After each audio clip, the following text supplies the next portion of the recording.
that's why the two are represented that way. Lafayette had very close relations with four American two-term presidents in the early years, with Jefferson as Minister to France, with George Washington especially, because during the Revolution, it was Lafayette more than any other Frenchman who brought the French on the American side to help the Americans win their independence, getting the superpower of France on their side.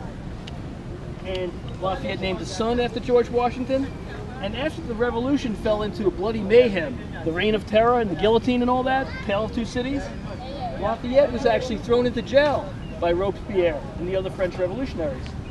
But the next American minister to France, James Monroe, and his wife valorously went through the mobs of Tale of Two Cities, Paris, who, almost lynched by the mobs, went to the prison where Lafayette and his family were kept and managed to get them released, and they were able to flee France. However, he was a revolutionary himself, and when he made it to the monarchical countries of Europe, Austria, for instance, they put him in jail again as a revolutionary, even though he opposed the most bloodthirsty of the revolutionaries.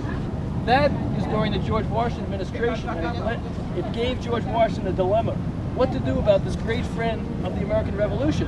If he came out publicly calling for his release, he would alienate the kings of Austria and of England, and he wanted to keep peace with all parties, Washington. So what he did was he got the brother of John Marshall, his friend John Marshall, the Supreme Court Justice, James Marshall, to engage in quiet backdoor diplomacy. And James Marshall traveled to Austria, where Lafayette was in a dungeon for years, wasting away, and he convinced the Austrian monarch to release the great man, and so he lived through the horrible revolutionary days, the Napoleonic Wars of Europe. In 1824, as an old man, he comes back to the United States, touring from Massachusetts, where he meets an elderly John Adams, down to Monticello, meets an elderly Jefferson, and he comes to Washington, D.C., who is president in 1824, a man whose life, he had saved Lafayette's life in the Battle of Brandywine in the American Revolution. A young American officer named James Monroe had come upon the wounded Lafayette in battle and had nursed him, cared for him until an army surgeon came along. The two men were close friends for life, so that when Lafayette visited America in his great tour of 1824, President Monroe had him over to the White House for a banquet, and he named the square after his old friend, Lafayette Square. That's where the name comes from.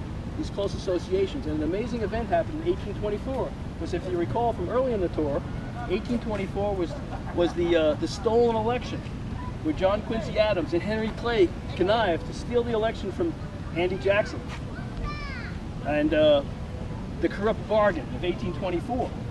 And when James Monroe threw a banquet for Lafayette and for Henry Clay and John Quincy Adams, the president-elect, and for Andy Jackson, all to come to a banquet together, people were terrified what Andy Jackson would do.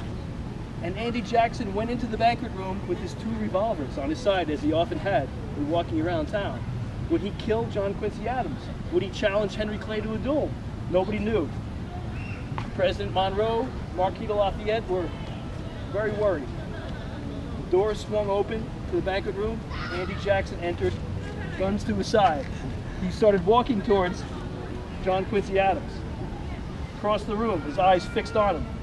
Marquis de Lafayette then had a brainstorm. He rushed across the room himself, and he greeted Andy Jackson. He said, "General, it's so great to see you here, and with all these other fellow American friends of mine. I'm so happy to be here with this banquet with you. Why don't you come join the rest of us?" And so Jackson was a little bit taken aback, and he probably didn't really intend any harm, but he walked up to John Quincy Adams and said, "Mr. President-elect, congratulations, I wish you success." And the tension in the room was broken, partly because of Marquis de Lafayette. Just as another story, during his tour, when he was in Boston visiting John Adams, in Boston, he went to the inaugural opening of a battlefield from the American Revolution in Charleston, Massachusetts, the Battle of Bunker Hill, or Breed's Hill. And while he was there, at the opening ceremonies of the Battle of Bunker Hill, he borrowed a shovel from a local workman, and he started shoveling on the battlefield and taking soil and putting it into some sacks and burlap bags. And then he took the bags with him at the end of the speech and the end of his ceremony with him.